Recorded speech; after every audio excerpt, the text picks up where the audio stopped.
Saudara, aturan yang mewajibkan surat keterangan tes antigen dan sertifikat vaksin bagi warga Bintan menuai protes keras. Pasalnya, bagi warga Bintan yang hendak berkunjung ke kota Tanjung Pinang, melewati sejumlah pos penyekatan, pintu masuk Bintan dan Tanjung Pinang wajib tes antigen. Ironisnya, wajib membayar Rp150.000.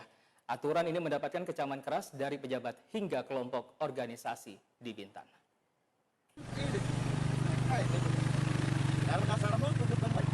Aksi protes tes antigen berbayar senilai Rp150.000 bagi warga Bintan yang masuk ke Tanjung Pinang itu sempat menjadi perdebatan antara petugas kepolisian bersama anggota DPRD Bintan dan Persatuan Pemuda Tempatan dan Lembaga Adat Melayu Kabupaten Bintan.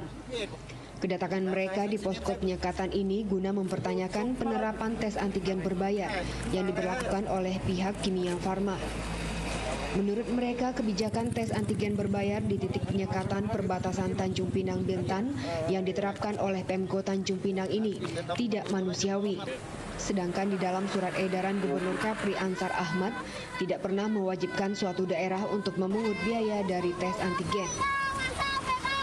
Anggota DPRD Bintan Hasriawadi mengatakan kedatangan mereka ke posko penyekatan ini sebagai bentuk protes terhadap kebijakan tes antigen yang harus mengeluarkan uang sebesar Rp150.000.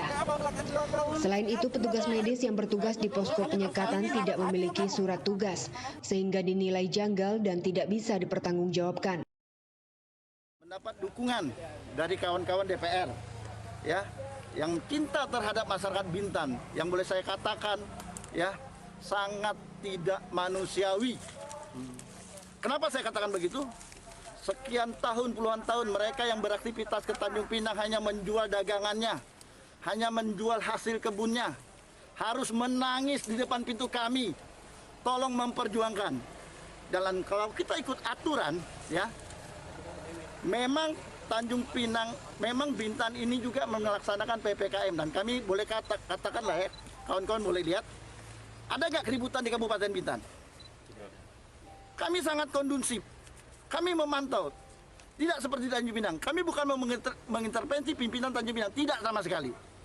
Tapi tolong ya punya rasa kemanusiaan terhadap penerapan kebijakan yang tidak bijak, yang tidak populer. Ya, bagaimana orang berpenghasilan 120.000 harus membayar 150.000. Dan perlu Bu Rahma ketahui ya, penduduk Tanjung Pinang 75% menjadi ASN di Kabupaten Bintan. Kami punya perusahaan besar PT Bay. Boleh dikatakan 80% karyawannya tinggal di Pinang. Tapi kami welcome sama mereka. Walaupun sebetulnya hati kami sakit ingin menyetop. Anggota DPRD Bintan juga mengingatkan kepada Wali Kota Tanjung Pinang bahwa 75% ASN Bintan adalah warga Tanjung Pinang. Dengan begitu, seharusnya warga Bintan yang harus waspada karena Kota Tanjung Pinang sedang menjalankan PPKM darurat. Dalam hal ini mereka tidak bermaksud untuk mengintervensi kebijakan pimpinan setempat. Namun mereka mengingatkan Wali Kota Tanjung Pinang Rahma harus memiliki rasa kemanusiaan setiap mengeluarkan kebijakan. Supriyanto melaporkan dari Tanjung Pinang.